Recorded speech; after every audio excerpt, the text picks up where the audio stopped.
can I drag you back into the minutiae, right? One of the things they said around the Nord Stream 2 pipeline is it wouldn't be possible that, like, America don't have the submersive capacity, but in truth, would America, I think it's in the Baltic Sea at a level of 200 feet, purely hypothetically, would it be possible for a special forces team to undertake the sabotage of a pipeline?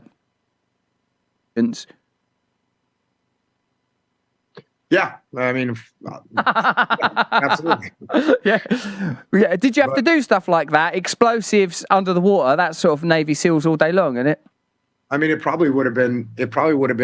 Some kind of an unmanned drone, an underwater drone that would do something like that. Why would you send a diver down there when you could send a robot? Right, you can do that relatively easily. Thank you. Yeah, with no risk.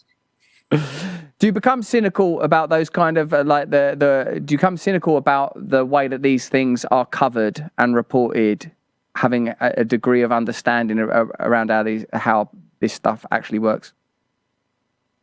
I guess the only thing that I find, and when I see you, when I see what you post about as well, I think it's just people get stuck into one like digital ecosystem in their brain. And depending on what side you're on, you either only listen to this ecosystem or you listen to this ecosystem. And there's not too many outlets that are sort of just trying to keep an open mind and listen to both sides of a story and just try and find out what the truth is.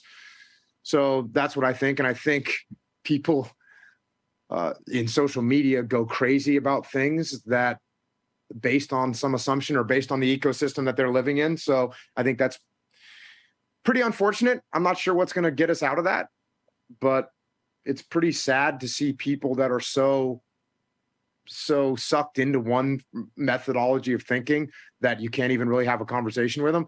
I know I have friends that are one extreme or another extreme, and it's hard to talk to them sometimes because they just don't, their mind is so closed off to hearing any other points of view. It can be very challenging to even have a discussion with them. And it's better just to not talk about it because, if you're my friend Russell and you're freaked out about something and I say, well, there's another possible viewpoint and you just get mad and started, yelling at me, then maybe I'll just talk about something else. How about the football game? Let's talk about that instead. So I think our media is definitely a problem. But I wonder if China and Russia indeed have expansionist goals of that nature. And it's pretty clear that the United States, or at least the set of interests represented by the United States government, do have an expansionist agenda that is, causing, in my view, unnecessary suffering. Yeah, I'm not sure, because if America had a true expansionist agenda, we would have taken over the entire world, after World War II, but we didn't. So I don't know that that's the case, or maybe there's a group of people that want to expand. I think I think China may look to expand. I mean, when you look at what they're doing inside their culture, it certainly seems evident that they're looking to expand. Obviously, Russia's trying to expand because they just invaded Ukraine. So there's some expansionists going on there. I don't think that America, I actually don't think that America has an expansionist mindset because, like I said, otherwise we would have expanded. We would have taken over everything. And we didn't. In fact, we nurtured Japan back to health. We nurtured Germany back to health where they could have their own country. That's what we've done in these wars.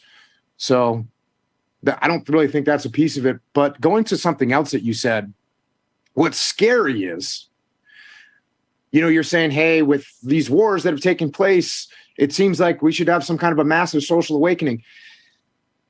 If World War I didn't trigger a massive social awakening to never have a war again, then I have no idea what it's going to take, Russell, because it wasn't 20 years later that World War II was kicking off. This is after millions and millions of men were slaughtered for nothing. And yet you fast forward a few years and we were in World War II. So I don't know what kind of social awakening we could hope for? I'm not sure, man. I'm not sure. If World War I didn't do it, I'm not sure what will.